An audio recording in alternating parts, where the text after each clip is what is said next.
11s, have we? So we're still waiting to find out when year 11s are effectively leaving. So schools are stuck in a little bit of limbo, really, going, well, what do we do with them? And Okay, Joe, we're now ready to go live. Okay, sorry. Thank you. That's Okay, fine. now live, We're just okay. filling in the gaps, so that's great. So welcome everybody. I'm Councillor Susie Horton. I'm the Cabinet Member for Children, Families and Education. And hopefully that's the meeting, if you're listening in, that you're meant to be listening to. So welcome to the meeting, which is being held virtually in response to the limitations placed on governance by the COVID-19 pandemic.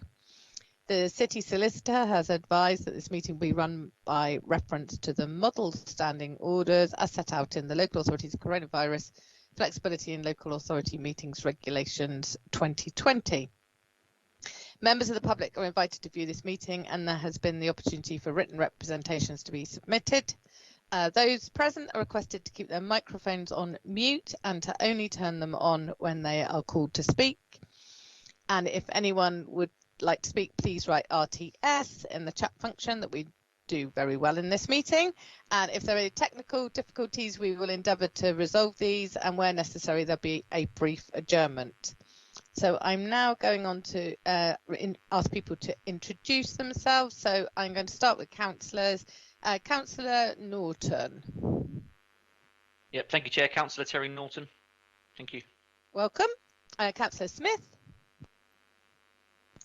Councillor Jeanette Smith, present, Chair. Welcome. And Councillor Smythe. Councillor Judith Smythe, present, Chair. Welcome. And now I'm going to ask the officers to introduce themselves. I'm going to start with Alison Edgerton. Hello, I'm Alison Edgerton. I'm Group Accountant for Children, Families and Education. Welcome. Angela Mann. Hello, I'm Angela Mann. I'm Finance Manager for Children, Families and Education. Welcome. Alison Jeffrey.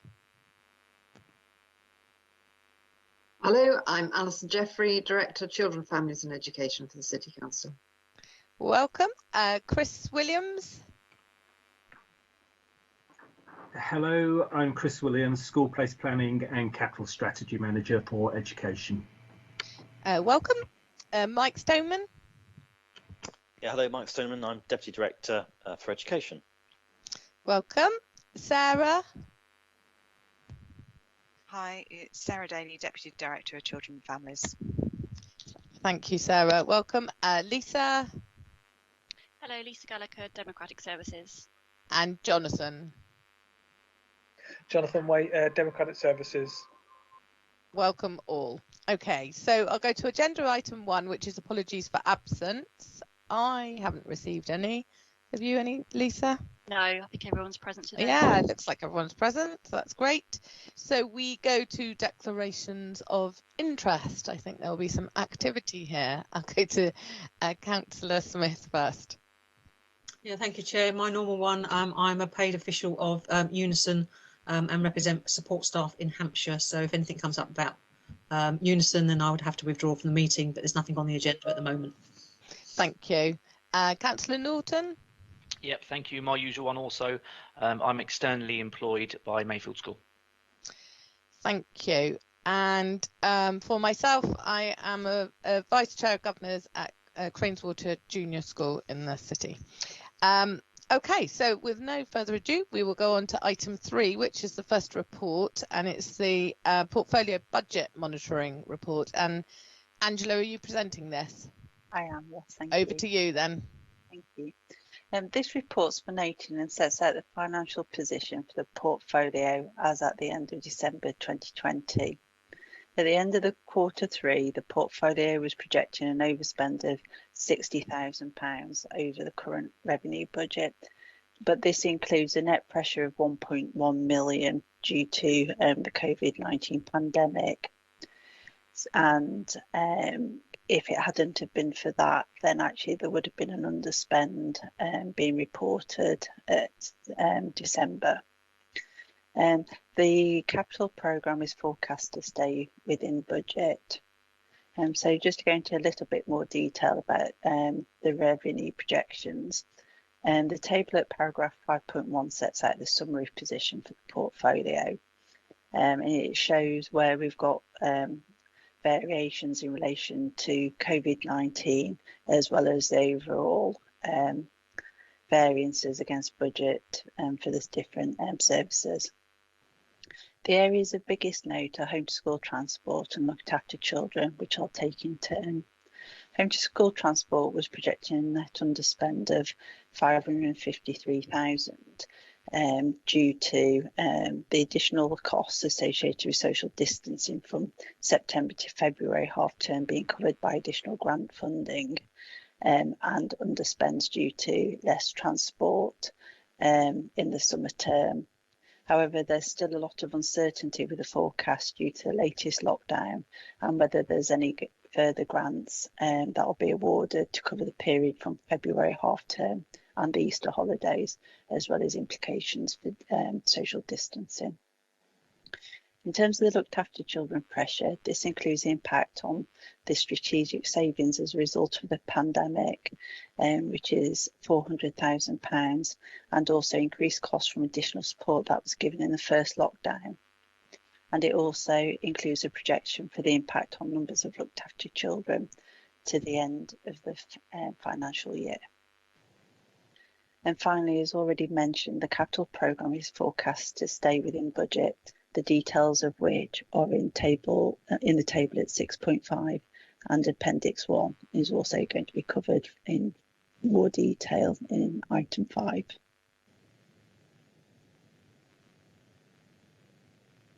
Thank you, Angela. Has anyone got any questions or any requests for clarification, or is that quite straightforward? Looks, Councillor Smythe, sorry. I don't know if this is the right place in the meeting to ask this question, but there are quite a few underspends here, which we wouldn't have expected if it wasn't for COVID. Obviously, we're going to be getting some COVID government money back to compensate for that. But how much evidence do we have that in the absence of our services that couldn't be delivered because of COVID, that families and children have suffered?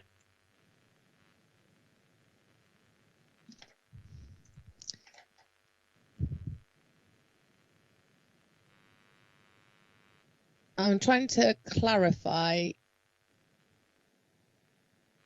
the evidence. Sorry, I'm trying to clarify the so the underspend. So the areas that are underspent, yes, are clearly identified, and you're trying to link that with the stuff. I'm trying to work out how that links. I'm wondering if we now have any evidence that children and families have suffered because we didn't spend that money. And we weren't able to. Angela, do you want to come back in? It may be difficult to give an estimate. Yeah. I mean, Alison might want to comment on the services that were delivered, but the underspends are actually, so a big area of underspend, I've already mentioned, £500,000 was home to school transport. The pupils weren't going to school then, so that was an area where we've saved. I'm more concerned about paragraphs 5.7 and 5.8 and 5.9, which is family safeguarding, and looked after children. That's an overspend. So it's the family safeguarding really that I'm concerned about. Just to highlight, in terms of the looked after children, the underspend was mainly due to the additional grant income that we received during the year that we hadn't budgeted for. So it wasn't a change in our expenditure patterns or change in expenditure profile.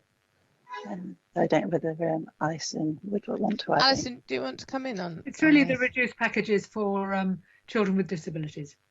Yeah, I mean, I get it now. Yeah, that's the bit which is interesting, because it's true that because of the COVID restrictions, some disabled young people couldn't receive some services which normally they would have done. So befriending and activities services, which might have been part of their package. We did actually work with Enableability to stand up some more services when we could really see that actually this was a group that needed some more support. So we did work with them to put in place sessions at the Charles Dickens Centre, for example, where they did some one-to-one activities. But it's true that because of the isolation requirement, those families were under pressure. There's no question about that, because they some of their usual services couldn't actually be deployed to them. I mean, it may be that Sarah Daly is able to come in and give a bit more information about that, but I think broadly speaking, that's what we're looking at here. I think also an effective measure that was put in place was the outreach. So ensuring that we kept in touch with families, and also the triangulation between the service and the school. So obviously those most vulnerable children were also very close in touch with our local schools, with Mary Rose as well. So I think there was a really good kind of support system in place to make sure that we really were identifying the families who were wobbling the most and able to reach out to them. And that continues now, and I think linking in with Beachside as well. So that connectivity, that communication, I think was very strong throughout all of the lockdowns that we experienced, and is maintaining now to ensure that those families most in need are identified. As Alison said, undoubtedly some of them have really experienced isolation more than anything throughout this period. Okay, thank you. Councillor Norton. Thank you. Just a quick one from me around the homeschool transport stuff, really. So in terms of that service, were we in any way responsible for furloughing of their staff or any of that? And secondly, are we finding that those providers are still available? Now that children are back at school, have we managed to get back into a smooth service, or are we struggling to find that gaps in that service, I guess is what I'm saying. Mike, do you want to come in on that? Yeah, in terms of the providers, no, we're okay. So if I look at the stand up of those services this week, all running normally, and no issues to report. So we've managed to hang on to our sort of provider base, which has been good. So yeah, on that particular issue, Terry, no concerns. What was the other question? Was around the staffing, was it? Yeah, I guess just off the top of my head, I'm thinking that if we weren't paying them, were they being covered? Yeah, by furlough and things like that. Was that? Yeah, so with the employer, so that with the providers that we contract with, they will have their own arrangements, and they would no doubt have furloughed some of their staff. Yeah, absolutely.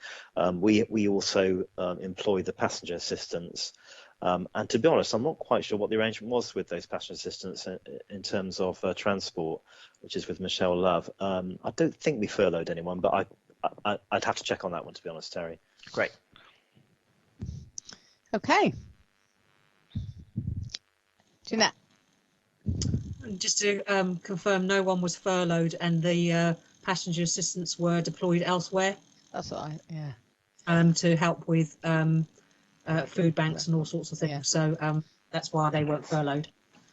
Yeah, thank you. And I think what I was getting at is that obviously a lot of those passenger assistants are really, really valued and have great relationships with their, individuals that are on the buses and things, and I would hate for them to have had to go on off and find other work and then us lose them. But if they're coming back on board, then that seems like good news. Thank you. Great. So that report is noted,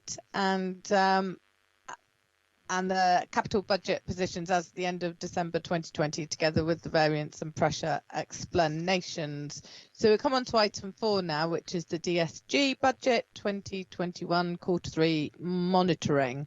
Alison Edgerton, are you going to present this? I am, yes. Thank you. Okay. So this is a regular report that sets out the dedicated schools grant forecast position for the 2021 financial year as at the end of December 2020. The DSG is forecasting an underspend of 2.1 million, the reasons of which are identified within the report, but I would like to draw your attention to the following areas. The high needs budget is forecasting an underspend of 1.7 million, of which there are further details in the report. The main cause of the underspend is the reduction in the number of pupils with education, health and care plans compared to the budget. We think that the cause of this could be due to the national lockdowns due to COVID-19, and that demand may pick up in the future as pupils return to school. The underspend will roll forward to 21-22 financial year and will support any additional pressures that may arise as pupil needs are assessed over the coming year. Early years, the underspend on there, you'll be aware there is a proposal to use the underspend on the provision of grants to providers that was approved at the last meeting. The forecast underspend is expected to reduce, but the level of reduction won't be known until after the final spring term payments have been made and then the subsequent grants paid to providers. The net position provides a forecast carry forward of 4.5 million as at the end of December 20, which is as stated will support the additional pressures relating to the potential increase in education, health and care plans in 21-22. It is recommended that the Cabinet member notes the forecast position along with the explanations in the report, and I'm happy to take any questions. Okay. Anyone got any questions? I think we've been through this. Okay. Thank you, Alison. In which case, I'll note the forecast year-end budget position for the DSG as on the 31st of December 2020, together with the associated explanations contained within this report. Thank you very much. Last but not least, we shall go on to item 5, which is the Schools Capital Programme and the Schools Place Planning Update. And I believe Chris Williams is going to present this report. Good afternoon, all. Hi. The purpose of this report is to provide an update on the progress of school urgent condition projects, school sufficiency schemes aimed at increasing school place capacity across the city, and to seek approval to enter into a statutory process to formally change the age range of Manor Infant School from 4 to 7 years to 2 to 7 years to integrate the current nursery provision fully into the infant school. Section 3 of the report gives a background to the school condition programme, whilst outlining additional schemes since the last update report. The only addition included this time under 3.4 of the report is to the Harbour Vanguard School, which was additional security doors required as part of the original security scheme at the school. School sufficiency schemes, as previously reported, all projects that were being undertaken to increase the school capacity were completed to the agreed programme, despite some of the implications of COVID-19. All did actually complete on time. In addition to the projects previously agreed, 3.6 of the report sets out some new projects within the capital programme. Court Lane Infant School adaptations to classrooms for a child with medical needs. Milton Park Primary School adaptations as part of the Special Educational Needs Strategy for Inclusive Provision. Mayfield School, additional furniture and equipment to ensure compatibility with the new school, which is due to complete in August this year. And also at Mayfield School, land and way leave provisions as a result of moving utility services on the school site as part of the Priority School Building Department for Education project. 3.7 of the report outlines design work which is currently underway to provide special educational needs places at both Cliffdale Primary Academy and a pre-Wimmering provision at the Harbour at Tipner School. The Wimmering project is currently scheduled for completion in September 2022. Pre-Wimmering places will be therefore available from September 21. 3.8 of the report, following full council meeting in February, outlines design work which is currently commencing on projects identified in the table shown in 3.8. Although final costs are yet to be known on the projects named within this table, the intention is to fund these works from within the existing funding available, along with the new allocation identified in February's council meeting. Timing will be critical for some of these projects, as we do want to get some in place for September, and can be achieved using our term contractors which work across the city. 3.9 of the report outlines the Manor Infant School proposal. Manor Infant School currently have a preschool provision which is run and managed by the governors as a separate provision under the governing body's community powers. The governing body have approached the council with a request to formally change the age range of the school from its existing 4 to 7 year old provision to 2 to 7 years, to integrate the current nursery provision fully into the school. This will enable the school to use school systems much better to track the progress of pupils throughout their time at the school. The council is required to undertake a statutory process for any statutory changes required to a school, and the statutory process is outlined in the table shown in 3.11 of this report. The report in section 5 identifies that there is no negative impact on any of the equality and diversity, community and safety or regeneration and environment issues. And in fact, normally the projects identified within the capital programme normally improve significantly access for all equality groups. The legal implications identified in section 6 of the report highlights that the recommendations contained in the report are in compliance with the legislation and statutory guidance applicable to capital schemes. Section 7 of the report highlights financial comments, and financial monitoring of the capital programme is reported within the quarterly budget monitoring report. The additional condition projects and sufficiency projects identified can be met within the existing budgets for those schemes. The change of age range at Manor Infant School will not change the revenue funding received by the council. Thank you. Thank you very much, Chris, for that report. Councillor Smythe.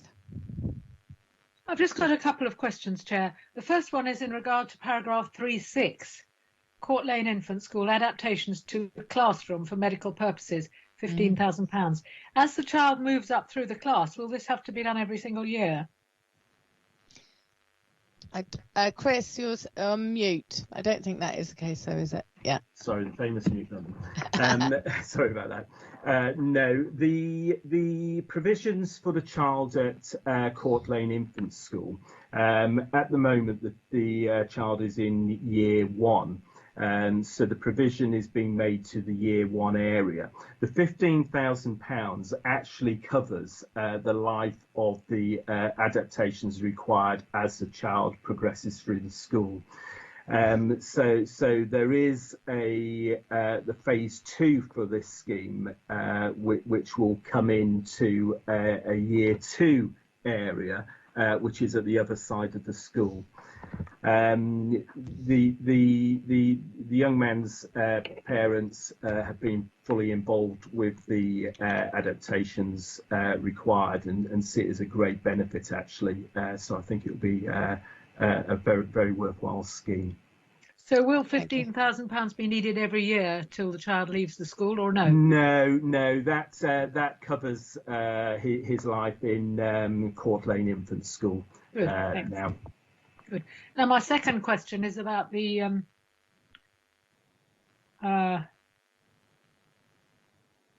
what is the inclusion grant on the I've got the bit about the inclusion centre and the pupil places, but the inclusion grant, is that, what does that refer to? It's a grant to schools presumably, but what exactly for? And that's on between paragraph 3.8 and 3.9. Yes, it is identified in the table in 3.8. It's intended as an annual grant to schools to enhance and encourage the inclusion offer within schools. So it might be adaptations for either certain pupils, but it will be adaptations made which complement the school's accessibility strategies to make a real difference to inclusion for not just the odd pupil, but actually for all pupils throughout the life of the school. Okay. And is it something we make available each year and that people bid against, or? It is a new grant, and it will be made available on an annual basis. The intention is that it will be run on a bidding process, with schools having the opportunity to put in a bid which complements their inclusion offer at the school. I think Mike wants to add something.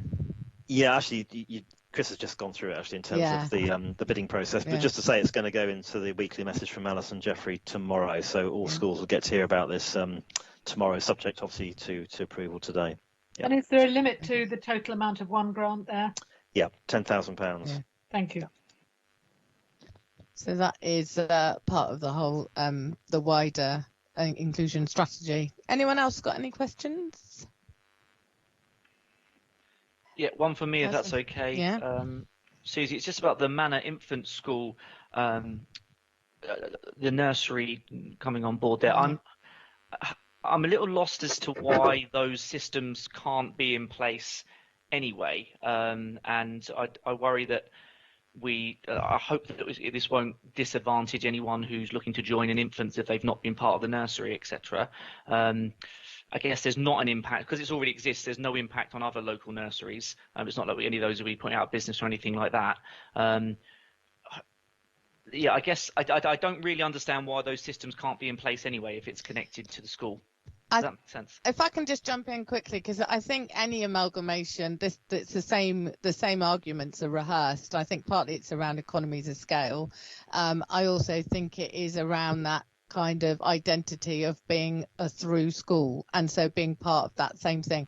I completely take on board what you're saying, and actually, you know, some people believe that there's better in having a separate identity, but I think as long as I think you make a point well there about places, as long as there's not, that doesn't create issue, but I don't think it does. And I genuinely think it is around that amalgamation argument of continuity and transitions, all the issues around transitions. If Chris knows anything different, please jump in. No, very much, Councillor Horton. You may recall a number of very similar changes in statutory process over the years, where a number of schools have also changed their age range of nurseries. and it seems to help quite significantly with the operation of the school as well. So it's not an unusual situation. Good, great, thank you. Anyone else? No, I guess before I confirm the recommendations, I should definitely say that I am grateful for the £3.5 million investment into these really important areas, and I'm so pleased that it got passed at the budget. So on that note, I will recommend that note the progress of the school modernisation urgent conditions projects, the secondary school sufficiency projects, and the special school sufficiency secondary school sufficiency project, that the schemes agreed since the last report are formally approved, and that a statutory process is commenced on a proposal to change the age range of manor infants from 4 to 7 to 2 to 7 years. Thank you, everyone. That brings us to the end of this meeting, and I shall formally close it. Thank you, officers, for your reports and your time, and thank you to members for, as always, engaging questions and discussions. And we can close the meeting, Lisa. Okay, I'll just go. Thank you very much, Chair. Thank you. Thank you. Thank you.